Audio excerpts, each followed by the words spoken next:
जय हिंद प्रिय विद्यार्थी, स्वागत है आपका आपके अपने YouTube चैनल RS क्लासेस में। आज हम समझने वाले हैं भाषा को, जिसके अंतर्गत हम राज्य भाषा एवं राष्ट्रभाषा को समझेंगे। प्रयास करूंगी बिल्कुल ही आसान तरीके से आपको मैं समझाऊं, और यदि इसके पहले आपने मेरे वीडियो देखे हैं तो आप तो समझ ही चुके होंगे कि मेरा प्रयास होता है कि मैं एकदम आसान जो भाषा शैली है उसमें आपको समझाऊं, आपको रटाऊं ना, बल्कि प्रयास करूं कि आप विषय वस्तु को इतनी आसानी से समझ जाए कि आपको हमेशा हमेशा के लिए वो चीज़ें याद रहे, और एग्ज़ाम हॉल में भी यदि आप जाए तो आप अपने अनुसार उससे बेहतर ढंग से कर सके।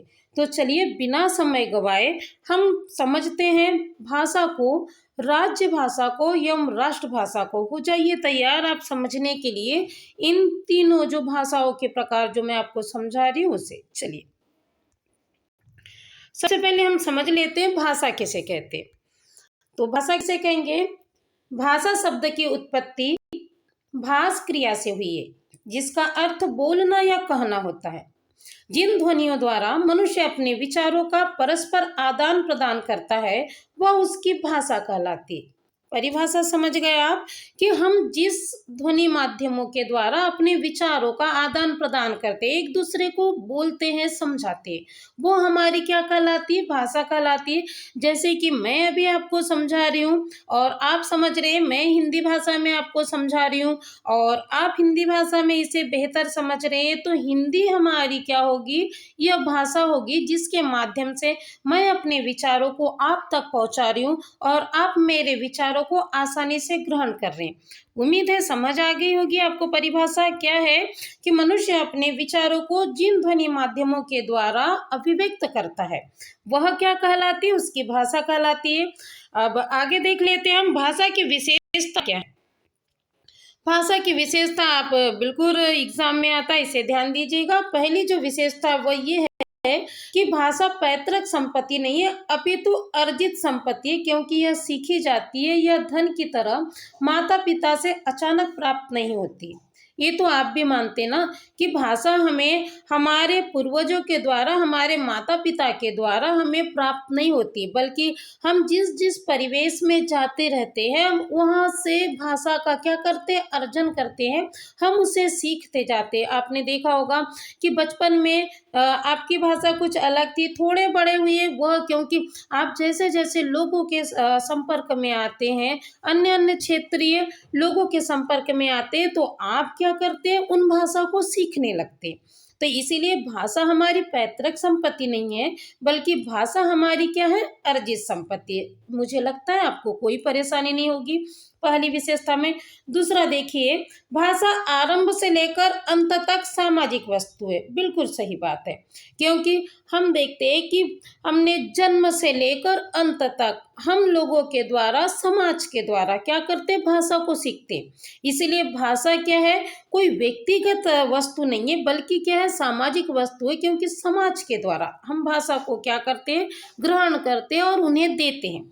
अगला ये है कि भाषा का अर्जन अनुकरण के द्वारा होता है। बिल्कुल, हम जो भाषा है वह क्या करते हैं? अनुकरण के द्वारा सीखते हैं, हम लोगों से उसको क्या करते हैं? ग्रहण करते हैं। इसीलिए भाषा का अर्जन किसके द्वारा होगा? अनुकरण के द्वारा होगा। अगली विशेषता है कि भाषा हमेशा क्या होती? परिवर्तनशील होती। बिल्कुल सही कि भाषा आप देखते होंगे, आप बचपन में किस तरह की भाषा शैलियों का प्रयोग करते थे। जैसे जैसे हम शिक्षित होते जाते हैं, जैसे जैसे हम जिस परिवेश में जाते जाते हैं, हमारी भाषा बोलने का तरीका और भाषा में काफ़ी चीज़ें परिवर्तित होने लगती है। हम कुछ चीज़ों को स्वीकार करते हैं और कुछ वे भाषा जो हमें ऐसा लगने लगता है कि हमारे स्तर के हिसाब से, हमारी शिक्षा के हिसाब से वह जो भाषा है, वह जो शैली है वो सही नहीं है, तो हम उसे क्या करते हैं? वहीं छोड़कर अगली भाषा को प्रयोग करना शुरू कर देते हैं। तो इस तरह हम देखते हैं कि भाषा हमेशा कैसी होती है? परिवर्तनशील होती है। अगली जो विशेषता है भाषा की, ये है कि भाषा का कोई अंतिम स्वरूप नहीं होता है, क्योंकि वह सदैव परिवर्तनशील होती है। ये तो आप भी समझते हैं ना कि भाषा, ये नहीं कह सकते हम कि हम जिस तरह की भाषा का उपयोग कर रहे हैं, हम 2-4 साल बाद या 4 साल बाद भी हम वही भाषा शैलियों का इस्तेमाल करेंगे, उसी भाषा का इस्तेमाल करेंगे, बिल्कुल नहीं हो सकता। हो सकता है 2 साल बाद, 4 साल बाद या 10 साल बाद हम उन क्षेत्रों में जाए जिन क्षेत्रों की भाषा हिंदी भाषा नहीं हो, तब हम क्या करेंगे कि हम अन्य भाषा को, उस क्षेत्र की भाषा को अपनाएंगे। तो इस तरह क्या है, भाषा का कोई अंतिम स्वरूप नहीं होता है, क्योंकि ये परिवर्तनशील होती है। ये तो समय की मांग होती है कि हम जिस क्षेत्र में जाते हैं या जिस परिवेश में होते हैं, हम उस परिवेश की भाषा को क्या करते हैं, अपनाने लगते हैं। अगला है, भाषा का विकास कठिनता से सरलता की ओर होते हैं। हाँ जी, बिल्कुल, ये कि हम ये प्रयास करते हैं कि भाषा क्या हो, कि भाषा में कठिनता ना हो, लोगों को आसानी से समझ आ जाए। इसीलिए हम भाषा का जो विकास है वो हमेशा से युगों युगों से किसकी ओर आते रहा है, विकास कठिनता से सरलता की ओर आते रहा है।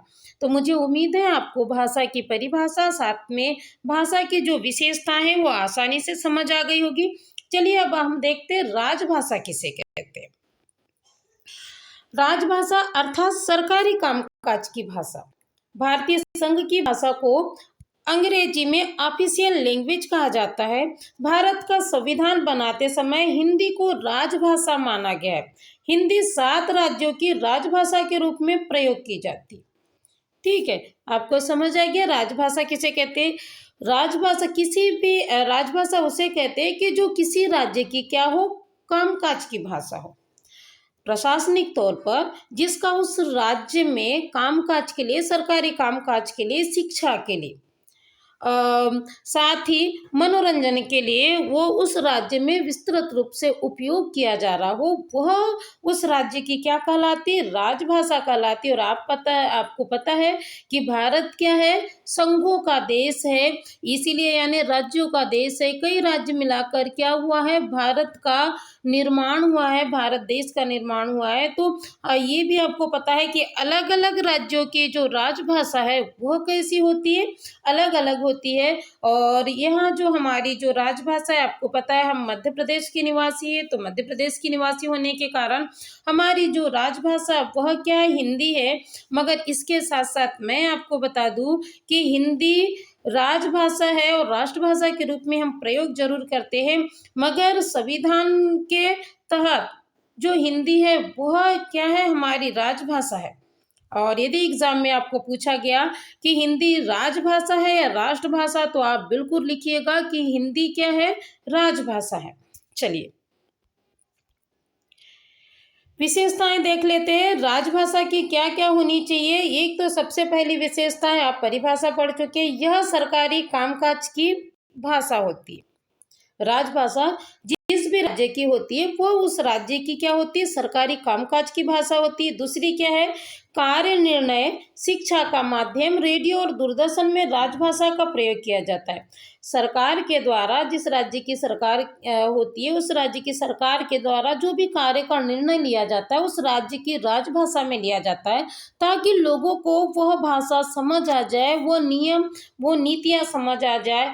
वहाँ के छात्रों को जो शिक्षा दी जाती है वह उस भाषा में दी जाती है, ताकि वहाँ के जो छात्र हैं आसानी से समझ सके, क्योंकि वह उनकी राज्य भाषा होती है। रेडियो एवं दूरदर्शन का मनोरंजन का माध्यम होती है उस राज्य की राजभाषा। भारत के संविधान में हिंदी को राजभाषा माना गया, ये बहुत ही महत्वपूर्ण है। कई बार ना हम गलती कर जाते, हिंदी राजभाषा है या राष्ट्रभाषा, तो हमें लगता है कि हमारी राष्ट्रभाषा तो हिंदी है, इसीलिए हम क्या करते हैं, हिंदी को राष्ट्रभाषा करके आते हैं। मगर संविधान के तहत हिंदी को राजभाषा घोषित किया गया है, न कि राष्ट्रभाषा। हाँ, भारत में प्रचलित है, अधिकतर लोग इस भाषा को बोलते हैं, इसीलिए गौरव प्राप्त है हिंदी को राष्ट्रभाषा का। मगर संविधान के रूप में यदि देखा जाए तो हिंदी केवल राजभाषा के रूप में है, और वो इसीलिए है क्योंकि हमारा देश अनेक राज्यों से मिलकर बना हुआ है और अनेक राज्यों की अपनी अपनी राजभाषा है। तो अनेक राज्यों के बीच भाषा को लेकर विवाद न हो, क्योंकि हिंदी भाषी राज्य कुछ है और अलग अलग राज्यों की जो भाषा है वो अलग अलग है। तो स्वाभाविक है कि अलग अलग भाषा की राज्यों की भाषा अलग अलग होने के कारण सभी राज्य हिंदी को अंगीकृत नहीं कर पाते हैं। इसीलिए विवाद का निपटारा के लिए हिंदी को राजभाषा कहा गया है। अपितु गौरव यह प्राप्त है कि जो हिंदी है वो राष्ट्रभाषा है, मगर संविधान की दृष्टि में हिंदी केवल हमारी क्या है, राजभाषा है। चलिए अब हम समझते हैं राष्ट्रभाषा को। राष्ट्रभाषा किसे कहते हैं? जब कोई भाषा विकसित होकर इतना महत्व प्राप्त कर लेती है कि उसका उपयोग पूरे राष्ट्र या अन्य भाषा क्षेत्र में भी सार्वजनिक रूप से होने लगता है, उसे क्या कहते हैं? राष्ट्रभाषा कहते हैं। जब कोई भाषा विकसित होकर क्या कर लेती, इतना अधिक महत्व प्राप्त कर लेती कि पूरे राष्ट्र के लोग, साथ ही अन्य भाषाई राज्य के लोग भी उसका उपयोग करने लगते हैं, वह क्या कहलाती है? राष्ट्रभाषा कहलाती है। और यदि आपको पूछा जाए कि भारत की राष्ट्रभाषा क्या है, तब आपको लिखना हिंदी है। मगर यदि आपको सवाल ये किया जाए कि हिंदी राष्ट्रभाषा है या राजभाषा है, या भारतीय संविधान के तहत हिंदी को किस रूप में रखा गया है, राष्ट्रभाषा, भाषा या राज्य भाषा में, तब आप बिल्कुल लिखिएगा कि हिंदी क्या है? राज्य भाषा है। मुझे उम्मीद है आपको बिल्कुल परिभाषा आसानी से समझ आ गई होगी। तो चलिए देख लेते हैं राष्ट्रभाषा की विशेषताएं क्या क्या। राष्ट्रभाषा पहली विशेषता है, देश की संस्कृति, इतिहास और साहित्य की प्रेरणा होती है।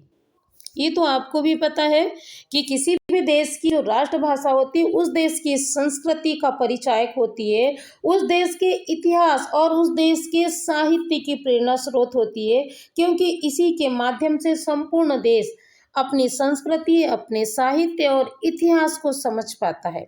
अगली विशेषता है, यह राष्ट्र की संपर्क भाषा होती है और जनजीवन को प्रभावित करती है। मुझे नहीं लगता इसे आपको समझाने की आवश्यकता है, क्योंकि आपको पता है कि राष्ट्र जो भाषा होती है वो संपूर्ण राष्ट्र के लोगों की संपर्क भाषा होती है। इसे राजनीतिक संरक्षण प्राप्त होता है।